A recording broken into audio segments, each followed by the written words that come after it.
Hola, están escuchando otro vinil de Meet and Greet Podcast. Y no es un error. Estás escuchando la voz de Fernando Santamaría, que ha secuestrado la cabina para una recomendación excelente.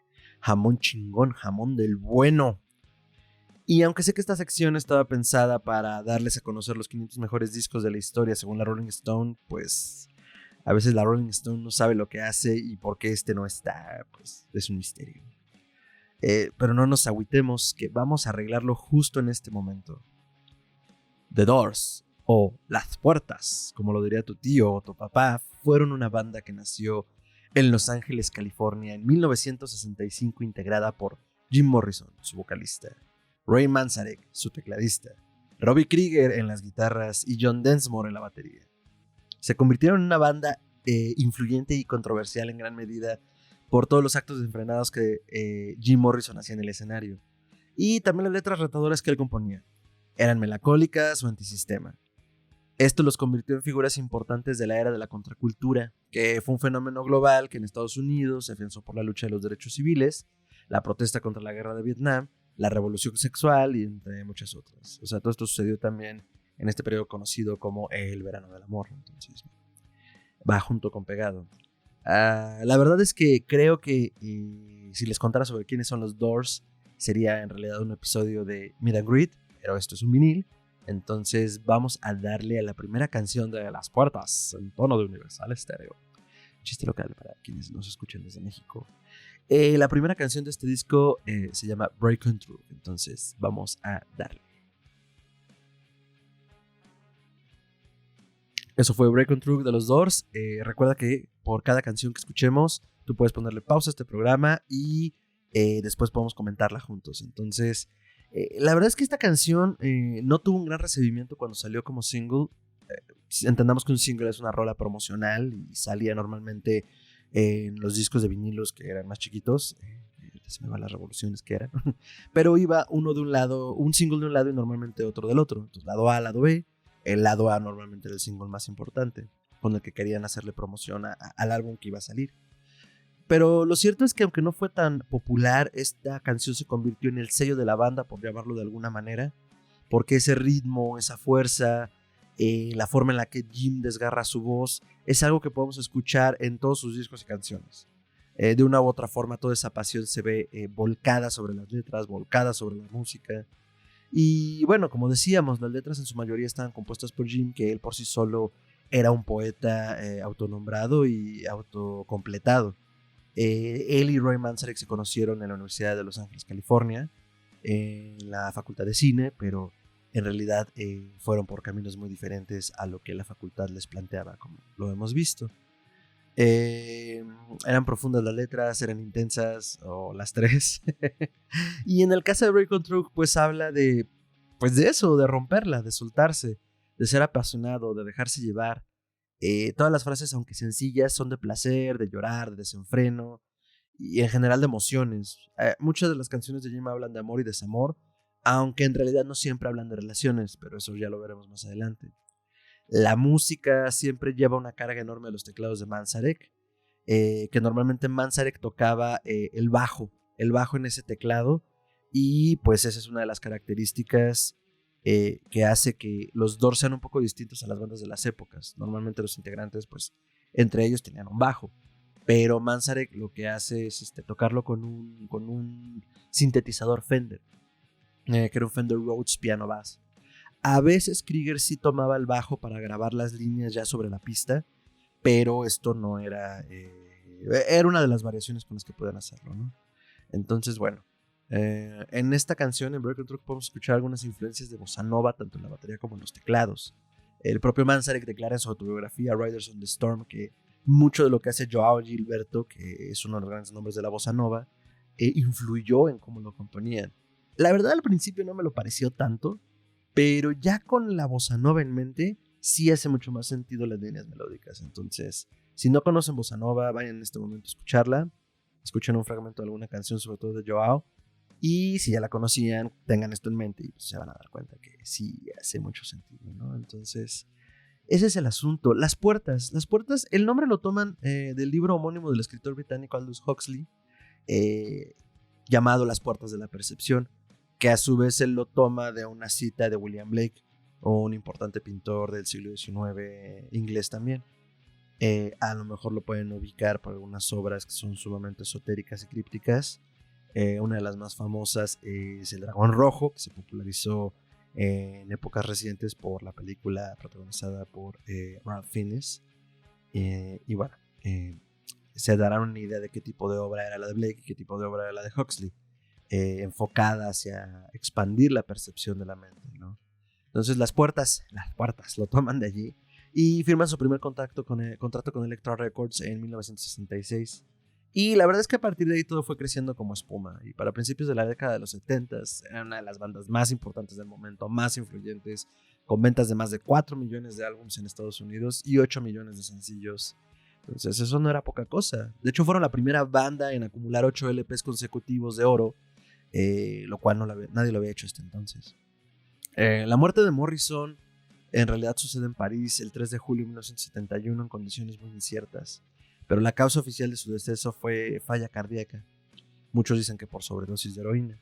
Y de este modo se unió al famoso Club de los 27, pero ese es motivo para otro programa. Vamos a escuchar la siguiente canción de este gran disco llamada Soul Kitchen, la cocina de Soul Kitchen tiene unos ritmos distintos a lo que tenemos acostumbrados ahorita de hard rock, ¿no? La canción toma su nombre de un restaurante llamado Olivia en Venice Beach, pero pues dices, oye, se llama Olivia, pero no Soul. Bueno, resulta que este restaurante ubicado en California, que era donde Jim normalmente se quedaba hasta tarde, servía cocina soul, que soul es un apelativo que comienza a usarse a principios de los 60s para referirse a ciertas expresiones de la cultura afroamericana como la música o la comida. Esta última, que es a la que se refiere la canción, tenía por raíz la comida que le daban los dueños de las plantaciones blancas a los esclavos.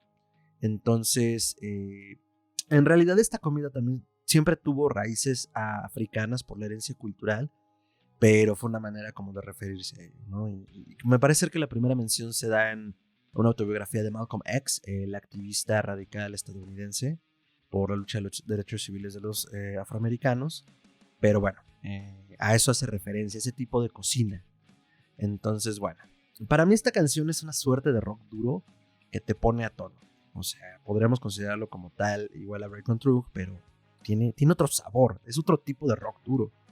Te pone a tono, te pone a fiesta, high, o sea, elevado, ¿saben? Es como esa canción antes de salir de la puerta, antes de salir de la fiesta, que te pone a tono, ¿no? Para irte ya completamente a gusto con lo que has vivido en esa noche, ¿no? Entonces, creo que es altamente recomendable para bailar como lo hacía tu papá. Ahora, tomen en cuenta esto es algo que no dije y tal vez debí haber mencionado al principio del vinil.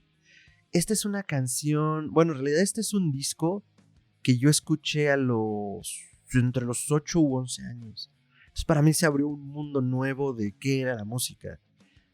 No es porque viniera precisamente de Cricri, pero pues fue mi primer contacto como con pues una música contracultural justamente, ¿no? Entonces, mucho de lo que les voy a contar ahorita es de lo que yo recuerdo que sentía las primeras veces que la escuché. La verdad, también al principio le tiré una piedra a Rolling Stone, pero lo cierto es que sí lo rankearon en una posición en una de sus listas. Fue en el lugar 40 en la de los 100 artistas más grandes de todos los tiempos. Entonces, tampoco los tienen tan relegados. Y a Jim Ray Lagarto Asminijo Morrison en el 5º lugar de su lista de los mejores cantantes líderes de todos los tiempos. Entonces, bueno, tampoco los tienen tan abandonados. En 1993 los integraron al Salón de la Fama del Rock and Roll. Y aunque la muerte de Morrison paró en seco toda esta vorágine y ninguno de los integrantes por separado consiguió el mismo éxito que consiguieron juntos, a pesar de que tuvieron otros proyectos, pues hoy les vengo a hablar de este disco porque pues es uno de los discos que yo considero más importantes en la historia de la música norteamericana, ¿no? Entonces, bueno, el disco fue producido por Paul A. Rothchild, no confundir con los Rothschild Illuminatis, que fue un influyente productor que también trabajó en un disco póstumo de Janis Joplin. Entonces, pues en su momento era un peso pesado. Ahora vámonos directo con The Crystal Ship, la tercera canción de este disco. Esta es una canción muy bonita que ha sido víctima de muchísimas interpretaciones asociadas a las drogas. Si ustedes conocen la historia de los Doors o ya van viendo por dónde va esto, para Jim no eran nada desconocidas los estupefacientes de cualquier tipo. En ese sentido, muchas de las canciones quieren o sí, algunas sí están asociadas a algún tipo de droga. En este caso de Crystal Ship normalmente la han estado asociando a las metanfetaminas, al cristal, y que de hecho el hecho de que sea un barco de cristal habla de agujas y de inyecciones. La realidad es que esta canción en particular es una canción de despedida para la exnovia de Jim llamada Mary Werbelow, y la compuso poco tiempo después de que terminaran. Entonces, bueno, aunque juraban que hablaba de metanfetaminas o de agujas hipodérmicas, o que era un doble pacto homicida-suicida también, la verdad es que no, chavos, la verdad, nada que ver. Aunque la letra es tremendamente ambigua, como muchas de Jim, lo cierto es que me logra a mí meter una cierta melancolía y pues sí, la verdad es que sí se siente como una canción de despedida, azul como dirían algunos. Entonces antes de que te deslices en la inconsciencia, quiero tener otro beso, otra rápida oportunidad de felicidad. Es una de las líneas que marcan mucho esta canción, ¿no? O sea, justo esa en particular, pues habla como de esa sensación que tienes después de un rompimiento, ¿no? El disco de los Doors fue el disco homónimo de The Doors, fue el álbum debut de la banda y se grabó en Sunset Sound Records, que es un mítico estudio ubicado en Hollywood y que se creó en 1958 como parte de la estructura de Disney Studios. De hecho, fue como orden directa de Walt Disney que se pudiera crear un estudio de esta naturaleza para que se grabaran los audios de las películas. Y pues por mencionar algunas de los primeros filmes de Disney, se grabó allí el audio de Mary Poppins y 101 Dálmatas. Ese mismo lugar vio nacer Purple Rain de Prince, el disco póstumo de Janis Joplin titulado Pearl, que produjo el mismo productor de los Doors, Rothschild, el espantoso Chinese Democracy de Guns N' Roses, y varios álbumes de Elton John, Eddie Van Halen y Led Zeppelin. Entonces, no estamos hablando que fuera un estudio improvisado de ninguna manera, ¿no? Era un gran lugar en el que cayeron los Doors. La siguiente canción en nuestro disco es 20th Century Fox. Ok, y ahora que ya escuchamos esta última, si bien muchas de las canciones de Jim tenían un significado profundo o un significado prácticamente oculto solo para el mismo Jim, había otras que eran bastante lights, bastante simples, como en este caso habla de, o sea, nos hace alusión directa al nombre al estudio de películas, pero la realidad es que Jim era una canción simplemente que hacía más referencia a una chica bajo el apelativo de Fox en el término peyorativo. Una chica fiestera, una chica superficial. Muchos han pensado que en realidad sí es una metáfora del estudio como este glamour hollywoodense que está, más bien está disfrazado de todo este glamour y que en realidad es solo la superficialidad de los estudios, ¿no? La superficialidad de esa vida famosa. Ya lo hemos escuchado en otros programas y con otros artistas. Hay cierto tipo de almas sensibles que el mundo de la fama y de los excesos les pasan una factura muy alta porque están sumamente expuestos por cómo observan el mundo. Lo pasó con Kurt Cobain, por ejemplo, ¿no? Que la fama era demasiado. Parece ser que Jim tiene algo de eso, porque era un poeta, si quieren verlo así, pero también la disfrutó. Algo importante, los Doors empezaron a presentarse en un lugar llamado el Whiskey a Go Go. Ese lugar por sí solo cuando nació, si bien estaba pensado para solo reproducir música disco de rockola, también empezó a presentar artistas en vivo desde su nacimiento. Entonces en ese lugar se consagraron, pero el asunto es que Jim, a pesar de tener toda esta fama desenfrenada, más bien toda esta personalidad desenfrenada por la cual se hizo famoso, era una persona muy tímida. De hecho, en las primeras presentaciones de los Doors, Jim no podía cantarle directamente al público, tenía que cantar de espaldas. La solución para poder cantarle al público fue, queridos amigos, cocaína. La cocaína lo ponía en un estado alterado en el cual no le importaba que lo estuvieran viendo. Después empezó a experimentar con más drogas y pues todos sabemos cómo terminó eso, ¿no? Entonces, bueno. Ahora vamos con la siguiente, que es Alabama Song. Y bueno, Esta canción es en realidad un poema alemán que fue traducido al inglés en 1927. Hay una versión de David Bowie y esta. La canción se las presentó Manzarek al grupo, pero como no les gustó al principio cómo sonaba, que sí es como medio tétrica, medio spooky, te deja una vibra muy extraña. Y de hecho pueden buscarla en YouTube, o sea, pueden buscarla con el mismo nombre como Alabama Song original y les va a salir la versión original. Pues bueno, cuando escucharon la música y no les gustó, la recompusieron. Y aunque la de los Doors también tiene una vibra extraña, pues terminan haciéndola entre ska carnaval avant-garde en el sentido francés del movimiento, que en realidad pues simplemente lo que se entiende por avant-garde en la música es algo que rompe con las estructuras tradicionales. O sea, toma algo como se escucharía normalmente y de repente rompe con toda esa composición mientras suena la música, ¿no? Y yo no sé qué piensen ustedes, pero la neta sí está bien mero la letra. O sea, a ver, dime dónde está el siguiente bar de whisky. ¿Te digo que debemos morir? ¿Te digo que debemos morir? Yo, people need some, Jesus. O sea, a mí siempre me movió de niño esa canción. Pero la verdad es que está muy entretenida. También muy fiestera, o sea, está como para cotorrear. Aunque conserva parte de su incomodidad, pues, creo que sí es una rola para bailarla. O muy ebrio, o cantarla en el coche. Y la verdad es que cumple también con la ambigüedad que ya caracterizaba a los Doors. Entonces entra muy bien en el disco y en un buen momento. Después de haber pasado la primera parte muy movida, muy rompedora, como decía la canción, muy rock duro, pues ya pasamos una parte un poco más tranquila y ahorita estamos ya en una cuestión mucho más experimental, que fue algo por lo que se caracterizaron los Doors también. Y pues vamos a una de las canciones más famosas no solo del disco, sino del repertorio completo de los Doors. Vamos con Light My Fire. Enciende mi fuego. Y bueno, ya escuchamos Light My Fire. Esta canción habla de un romance, de alcanzar el éxtasis de pareja, tal vez en más de un sentido. Y bueno, obviamente podría pensarse que se alusiona a las drogas.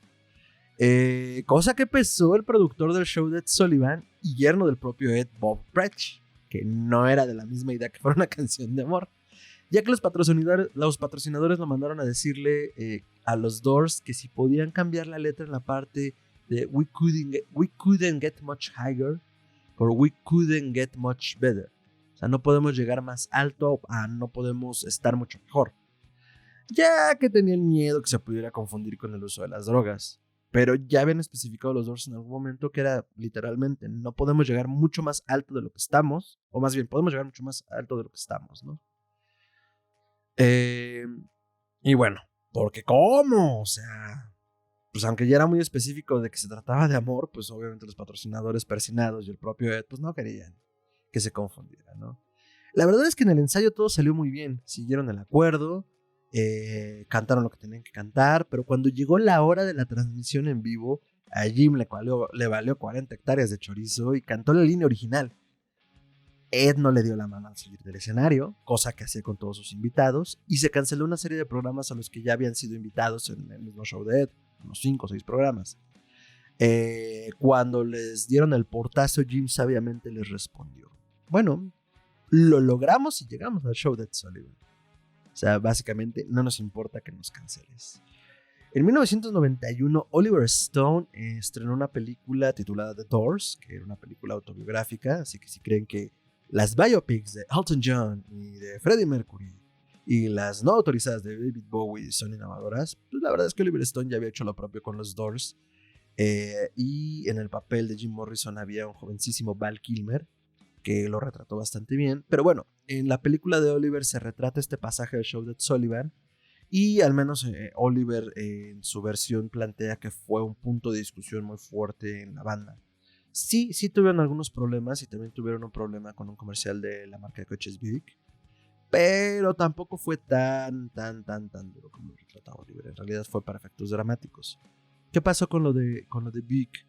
En el 71, si no me equivoco, la banda ya estaba en el tope de las listas de Billboard y la marca de coches de Buick les ofreció adaptar una de sus canciones para un comercial pagándoles bastante dinero, ¿no?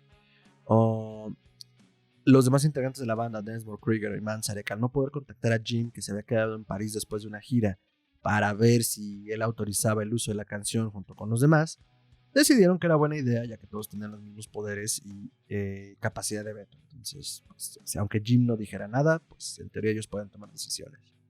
Cuando Jim regresa a Norteamérica y escucha la canción en el comercial, pues va con los representantes de Buick y les dice: oye, hermano, si no quitas la canción, voy a pararme frente a una cámara de televisión y a destrozar en Buick con un martillo.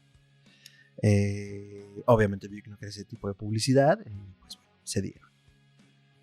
Ahora vamos con la canción de Backdoor Man. Backdoor Man. Simple, sencillo y al punto. La canción habla de un hombre que se acuesta con mujeres casadas. La expresión de la que toma el título es parte de una de las expresiones sureñas de Estados Unidos y por supuesto que los Doors, al ser considerados como blues eléctrico, tenían que poseerle en su repertorio. Desde el inicio, ese golpeteo de la canción nos avisa que lo que se viene, locura y pasión desenfrenada, igual que lo que hacía en Jimmy y compañía. Para mí en realidad las canciones en ese momento no me hacían sentido las letras cuando lo escuché por primera vez el disco, no porque no las entendiera, sino porque no les daba importancia. La música era lo que a mí me movía, ¿no? Entonces todo este blues eléctrico, como les decía, todo este rock duro del que hemos hablado, para mí era una sensación de emociones nuevas, ¿no? Yo conocía el rock, yo conocía hasta cierto punto el metal por mi papá, que fue mi principal influencia musical cuando era chico, pero esto rompía todas las expectativas. La voz de Morrison, los sintes de Manzarek, los solos de guitarra, aunque sencillos pero poderosos de Krieger. En Light My Fire quizás lo vi un poco, pero entre el intro que hace Manzarek y las guitarras de Krieger, o sea, como todos estos pasajes instrumentales, pues te dan otro sabor, te dan otra chispa. Algo que en realidad no muchos artistas consiguen. Digo, cada uno tiene su sello. Pero el sello etéreo cósmico de los Doors, yo creo que Janis, los Doors, David Bowie, en cuanto al sentido etéreo musical y de conexión con esa chispa, pero no tantos, bueno, entonces pues Backdoor Man realmente no hay que darle muchas vueltas y pues la letra habla justamente de estas infidelidades, ¿no? Entonces todas las bandas tienen canciones románticas y de infidelidades al parecer. Pasemos con I Look At You. Y bueno, ya vimos que las drogas son una constante en las letras de las puertas. Pero que pueden confundirse con una canción de amor por la ambigüedad. En este caso, al parecer, habla en general del desenfreno que generaban los psicodélicos en Jim. Algo que sí podemos observar un poco en el video de la canción. Cuando él actúa como pinche tlaconete con sal en éxtasis, vayan ustedes a ver qué trae atravesado. La verdad para mí es una canción súper bonita y cursi. O sea, yo nunca la relacioné hasta ahora que empecé a leer para hablarles sobre esto con las drogas, pero pues también me hace sentido que pueda tener que ver con las drogas, ¿no? Además es de las principales del disco que recuerdo, ya que fue las primeras que me aprendí por lo fácil y lo pegajosa. O sea, el ritmo es muy... es mucho del rock clásico de esa época, ¿no? Como el... Entonces son escalas muy sencillas que por supuesto son fiesteras, ¿no? Y bueno, al ser el disco de lanzamiento, los Doors necesitaban mucho de eso para poder quedar en la psique de la gente. Procedamos con ya hacia el final del disco, nos faltan muy poquitas. The End of the Night. El título de la canción está basado en una novela francesa que se llama El viaje al final de la noche, escrita en 1932 por Louis Ferdinand Céline. Y algunas de las líneas de las letras, como algunos nacen para el dulce deleite, algunos nacen para la noche sin fin, los toma Jim de un poema llamado Los augurios de la inocencia, escrito por William Blake en 1803 y que se publicó en 1863. Entonces, el mismo William Blake, del que hablábamos hace rato. En ese sentido, es una canción psicodélica y con unos tonos espeluznantes. Sé que ya dije esto en otras canciones, pero es que tomen en cuenta que descubrí la banda a la edad de 8 o 11 años también, como les decía. Era un chamaco güey, entonces para mí todo era abrumador. Y teniendo en cuenta esa, creo que ya nos queda claro el nivel de cultura que se cargaba el greñudo de Jim Morrison y quería demostrarlo cada que pudiera. Era alguien que necesitaba demostrar muchas veces porque venía de una familia conservadora, sorpresa, sorpresa. Su padre había sido, si no me equivoco, general o teniente del ejército, de la marina. Entonces, bueno, él venía de una familia, una tradición familiar muy férrea, muy de derecha, muy disciplinada. Quería romper con todo eso. Y parecerá broma, pero también hay gente que nace en un ambiente muy liberal, a veces se vuelve muy conservadora. Entonces, más bien es una cuestión de que siempre queremos romper con el orden establecido o con la autoridad, ¿no? Algo de lo que mucho tenía Jim. Procedamos con Take It As It Comes. Esta canción trata sobre aceptar lo que la vida te da a tu propio ritmo. O sea, tal cual, así se llama. Tómalo como viene. Estaba dedicada al Maharishi Mahesh Yogi, un maestro de meditación trascendental, después de que Jim Morrison asistiera a una de sus conferencias. Sí, el mismo Maharishi con el que estaban ligados los Beatles. De hecho, el nombre completo de este Maharishi, que fue Maharishi Mahesh Yogi, en sí mismo es solo un título que significa iluminado, espiritual. Este yogi tenía un buen sentido del humor y solía reír en las entrevistas televisivas que le hacían, y le apodaban el gurú de la risa por ello. Sus enseñanzas, práctica y meditación trascendental se asocian a las religiones hindú o budistas. Este yogi también propuso defender la meditación en sí misma como una práctica espiritual y medicina alternativa basada en una interpretación de la antigua ciencia védica, parte de la religión hindú. Y bueno, como ya les decía, este Maharishi es famoso por dirigir un campamento de meditación en el 67 en el que asistieron los Beatles, Donovan y Mia Farrow, John Lennon, que escribió Sexy Sadie, y habló sobre el propio Maharishi, ¿no? Entonces, bueno, ahí estaba el top of the cream, el chile de todos los moles. No es cierto, el ajonjolí de todos los moles, ya no me sé mis dichos. Y bueno, después de esto nos queda la última canción y el cierre de este gran disco, The End. Vamos con ella. Y justo como este disco nos acercamos al final. Con este